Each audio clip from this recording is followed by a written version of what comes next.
Welcome to the Conscious Classroom podcast, where we're exploring tools and perspectives that support educators and anyone who works with teens to create more conscious, supportive, and enriching learning environments. I'm your host, Amy Edelstein, and I'll be sharing transformative insights and easy-to-implement classroom supports that are all drawn from mindful awareness and systems thinking. The themes we'll discuss are designed to improve your own joy and fulfillment in your work and increase your impact on the world we share. Let's get on with this next episode.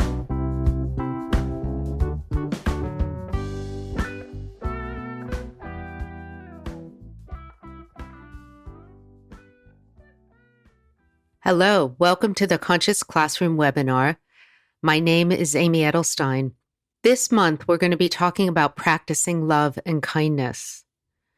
It's a subject that's close to my heart, and it's a subject that I believe should be much more a part of our education and our day-to-day experience in the classroom than it customarily is.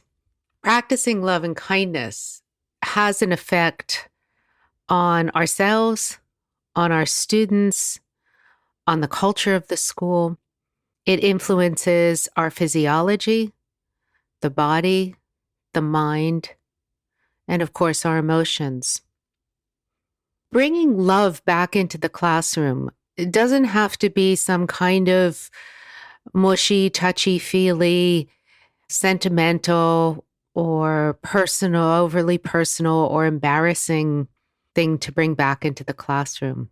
We bring back love and kindness into the classroom as part of our foundational human values, that we coexist on this planet together, and we want to coexist in a way that benefits all of us, that supports all of our happiness, that enables all of us to realize our higher potentials and capacities. Students flower under an environment where love and kindness are embedded in the framework of that environment, where they're not something added, they're not the special sauce at the end. They're really the very container that the classroom is being held in. If you feel like in your teaching, in your classroom, or in your interaction with teens or younger children you may be involved with, that you're finding yourself assuming more and more the role of the frustrated disciplinarian, where you're finding your voice level rising past where you're comfortable with more times than you'd care to, it's time to revisit practices of love and kindness that you can incorporate into just the way you are with teens. The more you do these exercises and approach teens in this way, the less frequently you should need to discipline. And if you do need to discipline still frequently, you'll be able to do it without holding on to a kind of anger and resentment, which settles in you and is a little hard to shake at the end of the day. Let's talk about one simple attitude to shift, which is part of the bedrock of cultivating love and kindness in the classroom. And it requires a lot of mindful attention. It requires really being present with what's happening, not with just our reactivity or past assumptions or carryover from previous events. It requires our mindful awareness on the totality of what's occurring, both what is happening in the classroom or with a student right in front of us, but also what's happened earlier in the day, whether there are pressures and tensions following your class, and taking into account things that you may know of that are happening in your life, in the child's life, or extenuating circumstances around that particular day. So you want to practice mindful awareness, be aware, take in everything that's going on. And when we're really focusing on love and kindness and bringing love and kindness into the classroom, we want to turn our attention to the positive. We're trained to find the negative. It's been part of postmodern deconstructionism to look for the negative, to be able to critique and pull apart and dissect anything from a beautiful piece of literature to music to art to ideas and even sometimes to each other. Rather than dissecting and looking for the negative, train yourself to look for the positive. Maybe there's a student who has been disobedient, disrespectful, not doing their work, but they do one small kind thing. They greet you at the door. They smile or they tell you a joke. They get you to laugh. Notice that. Let that positive action register in you. We sometimes have a fear that if we notice the positive in the midst of a negative picture, that we're not going to respond and keep that student on track. But what will happen is if you notice the positive, if you put your attention there, when you do need to correct that same student, you'll be able to do it from a gentler, more holistic, more loving place. That's going to have a better effect on the student. It's also going to have a better effect on you. We always feel better when we're responding to our students from the better part of ourselves, from that part of ourselves that cares and is kind and supportive, and that's also detached, that is separate from our students, not entangled or enmeshed emotionally.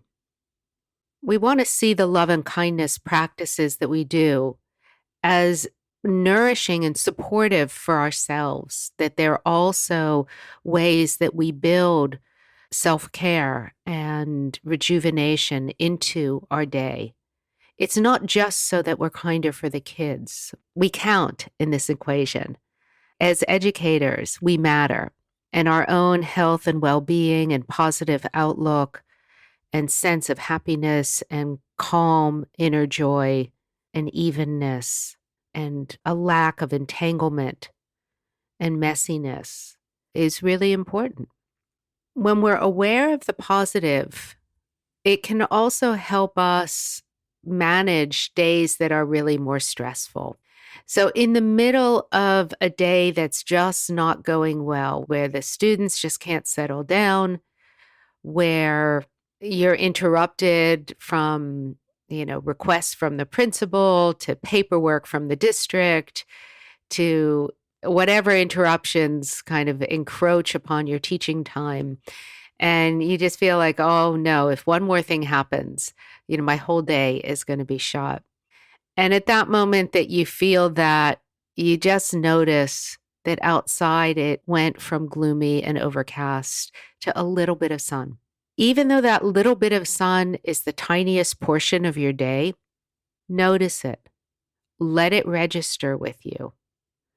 Believe me, you will still remember and respond to all of the challenges that you encounter during the day, but allowing those small bits of goodness to really register in your being, to really notice them, is going to help you navigate a system that can feel brutal at times.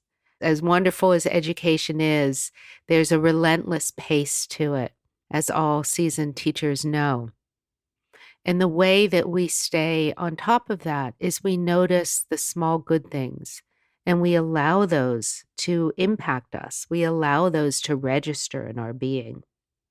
If you can, when there are negative things that happen in the classroom, do your best to find something positive about it. Again, not to whitewash the event, not to minimize disrespect or, losing battles when you're trying to get students to turn over a new leaf. But if you're able to keep your cool, if you're able to be more even, if you're able to not be enmeshed, Notice that. Notice your own progress. Because as you notice your own cultivation of inner joy and inner kindness, kindness towards yourself as well as to others, that is going to impact the culture of your classroom and the students. It's tricky for us because we always believe that if we don't give equal voice to the negative, we won't be seeing things clearly. But seeing things clearly is best accomplished when the screen of our awareness is uncluttered by overreactions, past associations, negative frameworks, pessimism. It's a little bit like your blackboard, when you keep erasing and becomes dustier and dustier, it's very hard to write clearly and see the mistakes in the writing. And if you clean your blackboard and then have a student come up and write, you can easily point out the places that need correction. So we want to keep cleaning the blackboard of our own awareness and the blackboard of our emotional responses. And the way we clean our inner awareness is by noticing the positive. It has this mysterious effect on us of allowing accumulated tensions to wash away, allowing the cortisol in our bloodstream to lessen, and allowing our heightened stress responses in our brain to normalize. It's not that our physiology is going to reset immediately, but the habit of letting go, the habit of noticing the goodness will help over time. They do say that it only takes 90 seconds for a brain on a heightened emotion to calm down just a little bit so that you'll be able to see more clearly. So you can see that as we take the time to look for something positive in the midst of a negative, to notice something good in the classroom in the middle of a disruption, to notice the quiet student who's actually working and not being distracted by some commotion in the hall, noticing our own ability to care and feeling positively about that will help us keep resetting our stress points. And as we reset, we model for the students how to reset. Practicing love and kindness is a matter of choice. Oftentimes we feel like we're victims to what happens around us. And when we practice love and kindness, we're choosing where we want to put our attention. So if we're in a challenging classroom, the classroom activities are going to present us with plenty of negative to pay attention to. And it's going to seem overwhelming. And we may start to feel like victims of our surroundings, frustrated all the time, with infinite amounts to complain about, whether we give voice to that or just complain to ourselves. We want to choose to put our attention on that which is wholesome and encourage it to grow, that which is positive, movement forward in students. Then we feel like we're masters of our own destiny. We're masters of what we're going to put our attention on. The trick to this is a soft and subtle quality of attention. So we're not forcing ourselves to ignore something because that feels like a harshness and a violence in our thoughts. We don't want to be harsh towards ourselves. We don't want to yell at ourselves inside our minds. Don't focus on this, focus on that. What's wrong with you? Want to resist that negative chatter and say, what do I love? What made me smile today? Is there a color in the room that I like? Is there a goofy hairstyle that one of my students has that just makes me smile about teen fashion? Is there a song someone was playing that I like the tune to? Is there part of my subject matter that I particularly enjoy today? Do I like the feel of the chalk in my hand? Can be the smallest things. Do I like the warmth of the cup of coffee that I have on my break?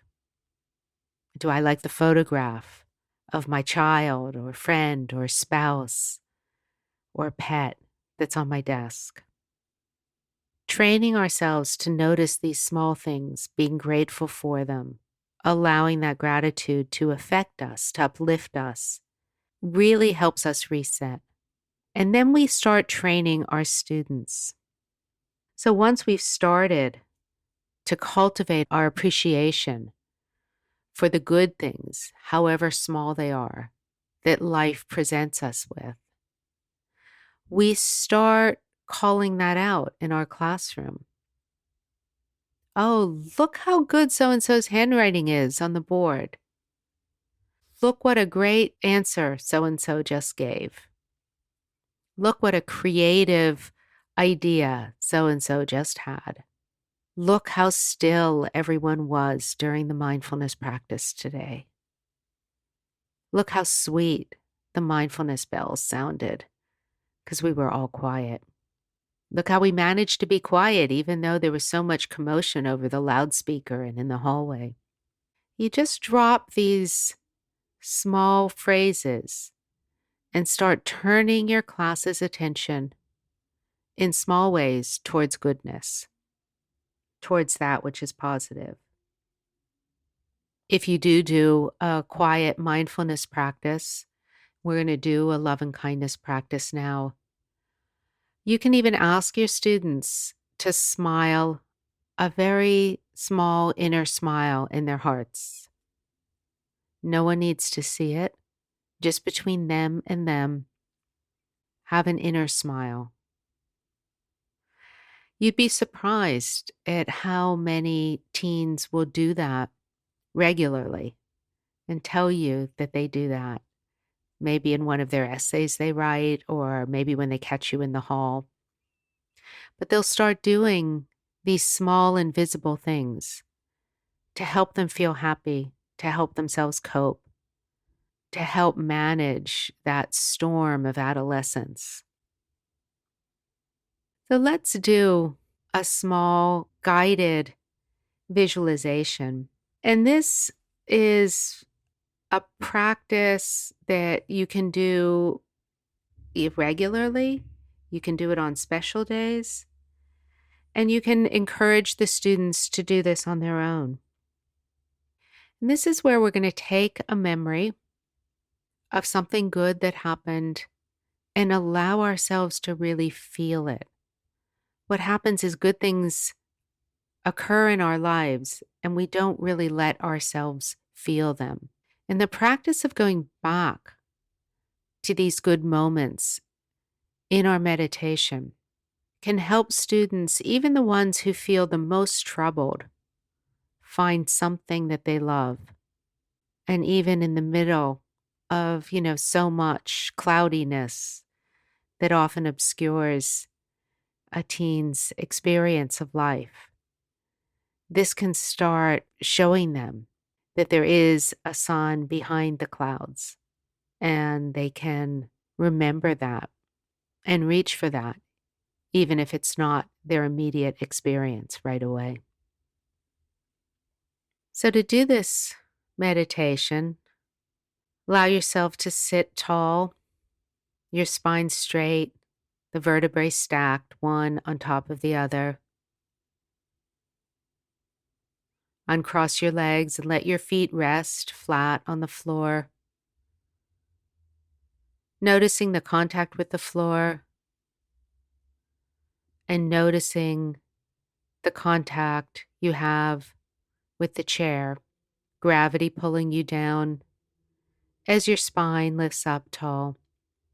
With your inner eye, see if you could create a little space between each of the vertebrae, allowing the discs to plump up and letting your head float at the top of your neck.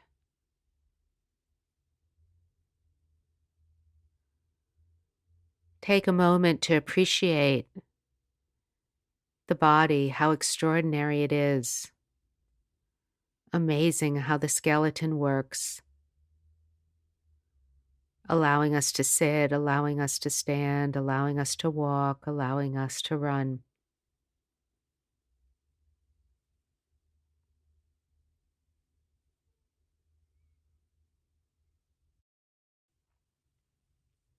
And now turn your attention to memory of something that made you happy. Maybe it was cake on your birthday.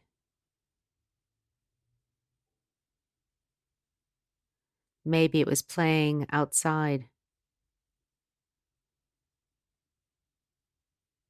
Maybe it was going to see your favorite grandma or aunt or uncle.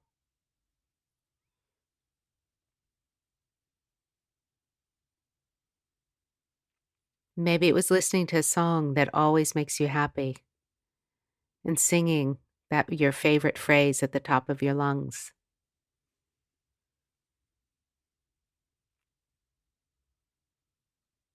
Maybe it was putting on your favorite sweater and feeling cozy.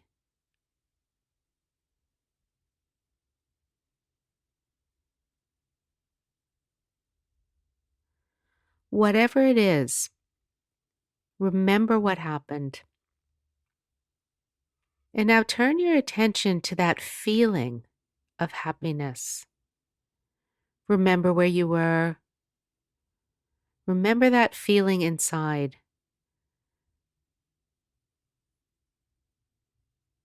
when you ate that first bite of your favorite birthday cake, when you pulled that sweater over your head and felt the warmth.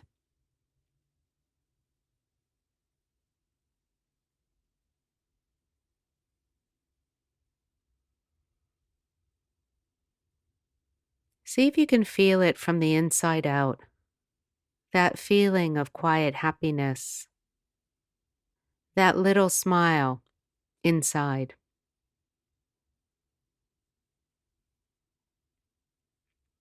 You might feel that smile in your whole body, or you might feel that smile in your mouth. You might feel that smile in your heart. You might feel that smile in your belly.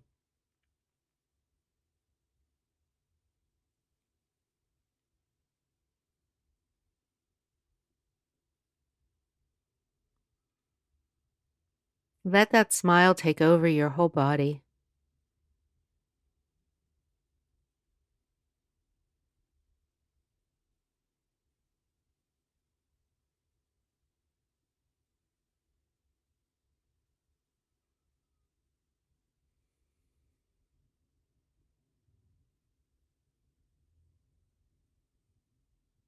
And you can even take a big inhalation and a big exhalation. And when you exhale, you can exhale that smile so it gets even bigger. So that smile takes over the whole space around your body.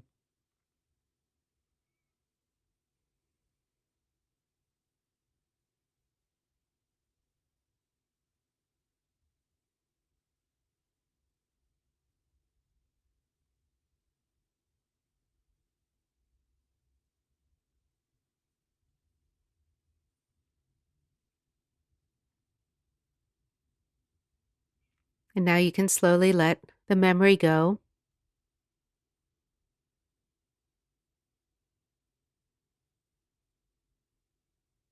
Allowing yourself to just absorb the smile and the happiness.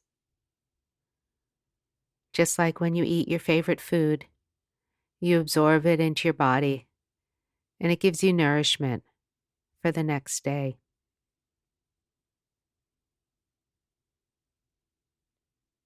And when you hear the bell, we can finish.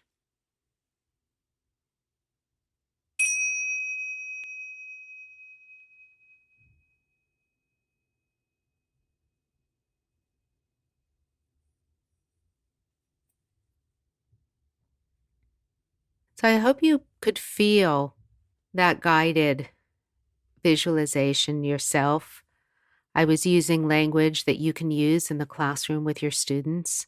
Of course, it works for us as well. And really let yourself, as you're guiding the students through it, feel that inner smile take over your whole body so that you're allowing yourself to relax, to sit back, to let go. Stress and anger and negative mind states, they cause our body to fall into crisis modes. They really shut us down.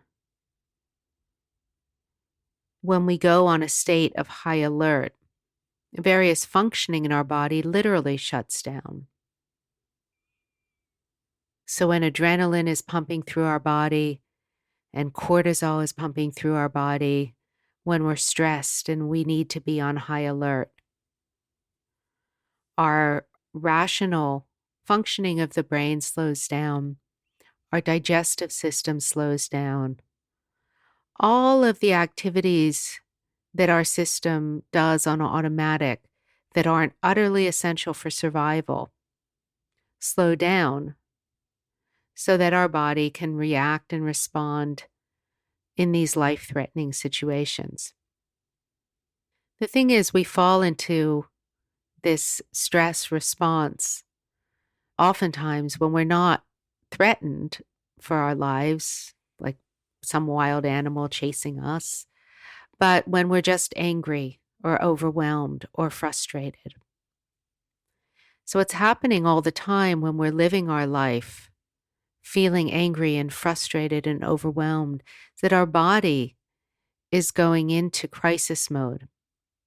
And the smooth functioning of our digestive system, our reasoning parts of our brain, our problem-solving parts of our brain, are slowing down, using less energy. Staying on high alert like that is really not sustainable for long periods of time. And yet for many of us in the classroom, we often feel like we're on a state of high alert all of the time. Practicing love and kindness is a really important part of mitigating the stress and automatic arousal modes we go into when we feel frustrated and angry and overwhelmed.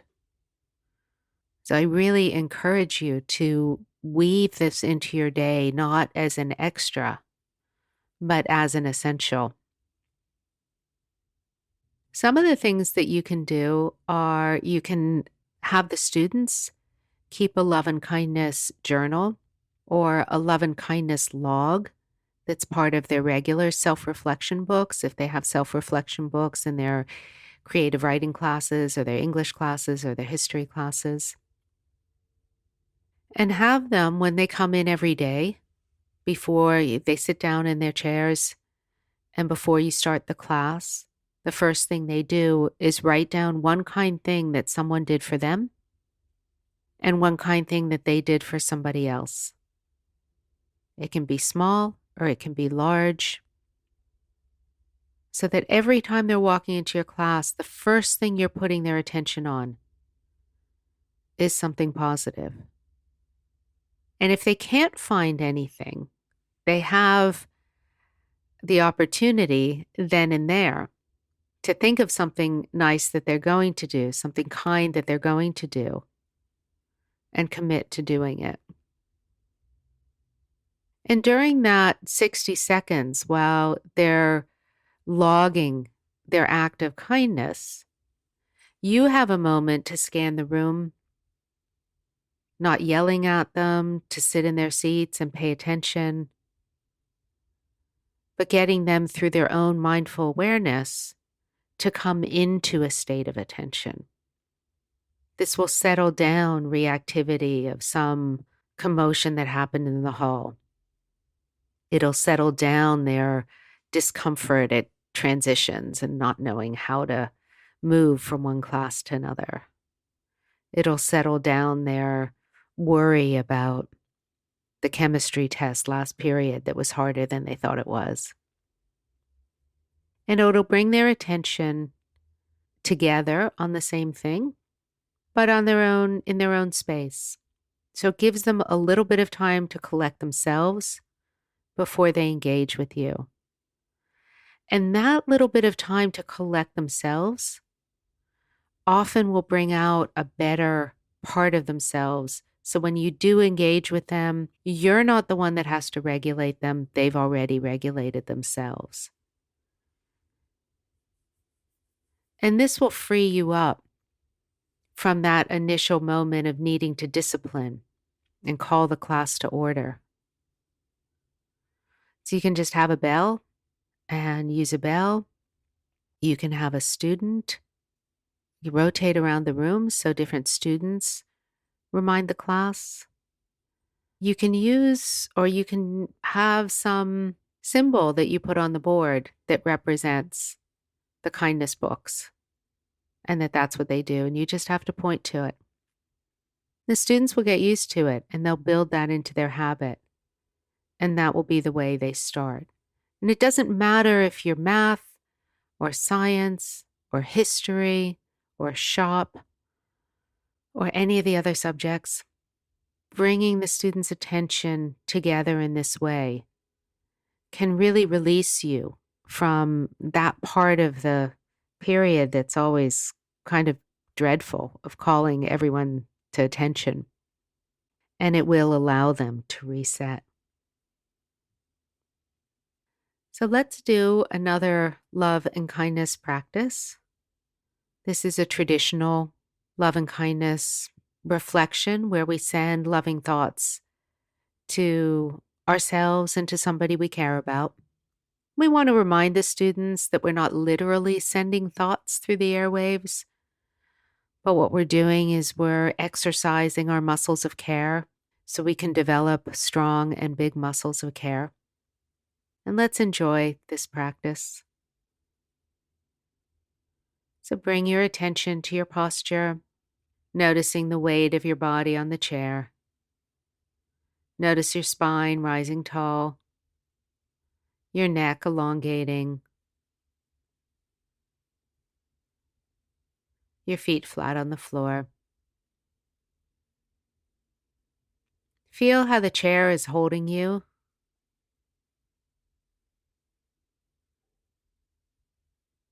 And turn your attention to your breath.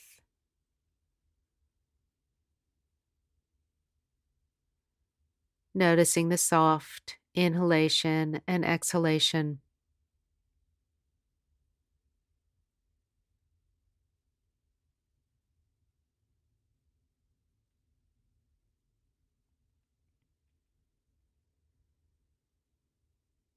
And now in your mind's eye, picture someone you really care about. Someone you feel so much love for. And send them this wish. May you be happy. May you be peaceful. May you be safe and free from worry. And may you experience love and kindness.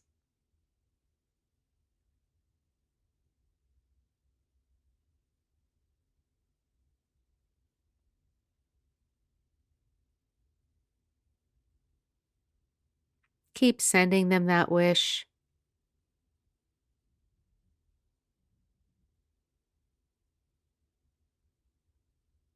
Allowing your heart to soften.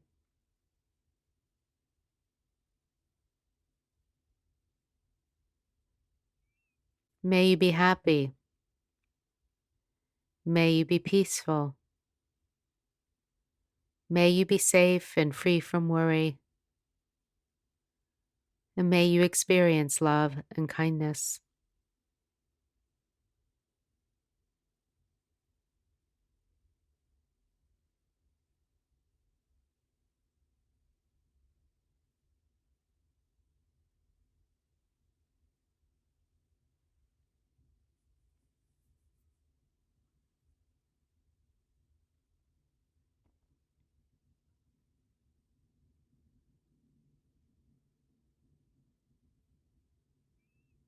And now put your attention on yourself. And with the same ease and the same full heartedness, send yourself those same wishes, using any words you want, the wishes that you want to send yourself.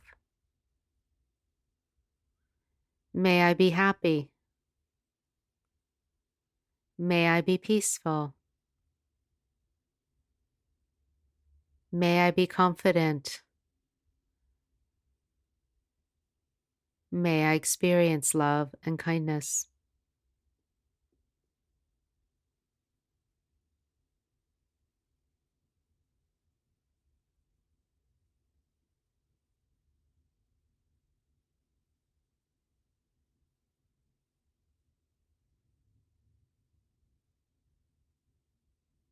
Remember to pick any words that you want to send yourself and repeat your wish to yourself. May I be happy. May I be peaceful. May I be confident. May I experience love and kindness.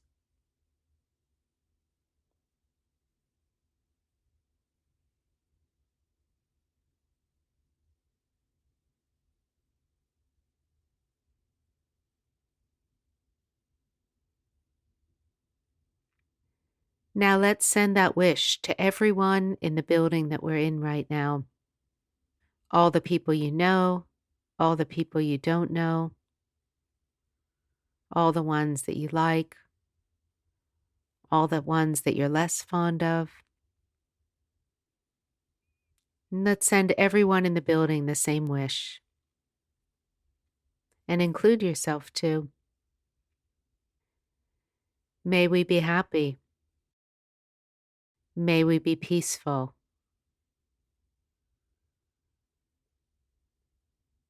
May we be surrounded by friends and good wishes. And may we experience love and kindness.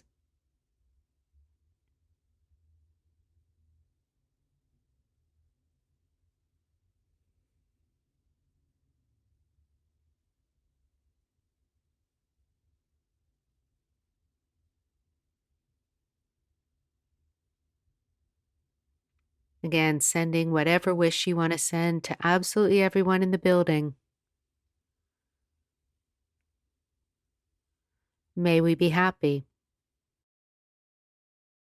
May we be peaceful. May we be surrounded by friends and good wishes. And may we experience love and kindness.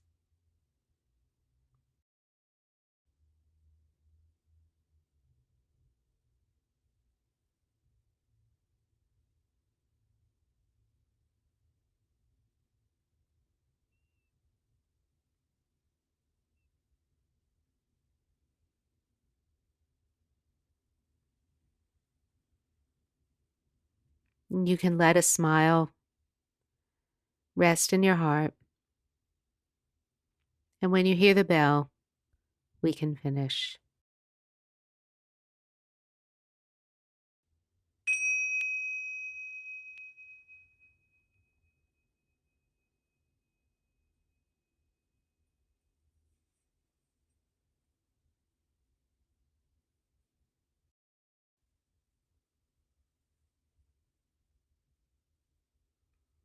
Now, as we begin to bring that exercise and this session of the Conscious Classroom monthly webinar to a close, let me encourage you again to really take this to heart and don't have any ideas about how incorporating this into your classroom, into your day, into your work day is going to affect the quality of your experience.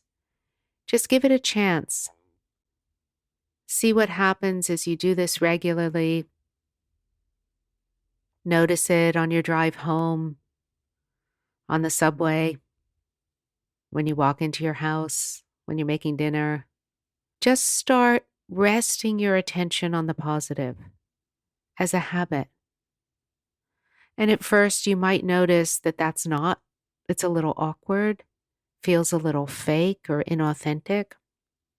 And that'll give you a sense of what kind of habits, mental habits, quality of attention habits we've been building up.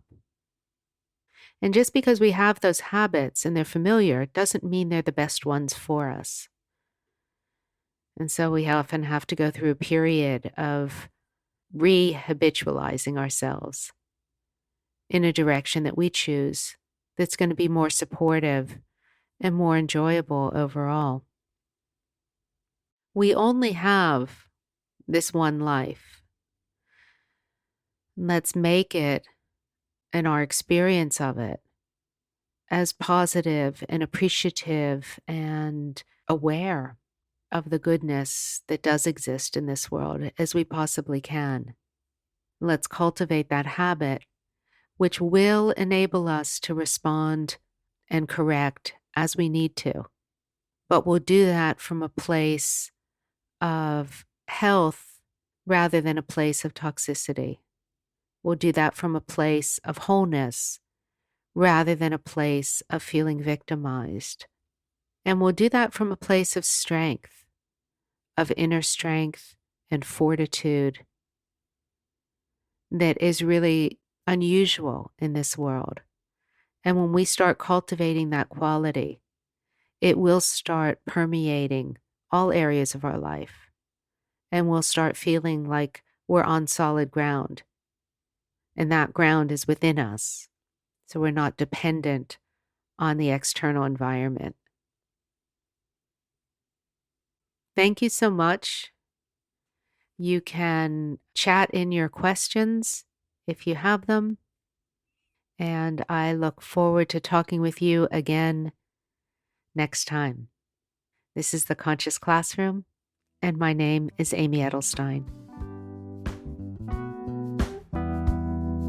Thank you for listening to the Conscious Classroom with me, your host, Amy Edelstein. For more information and links, check out the show notes on innerstrengthfoundation.net. And if you enjoy the podcast, leave us a review or subscribe so you don't miss a single episode. See you next time.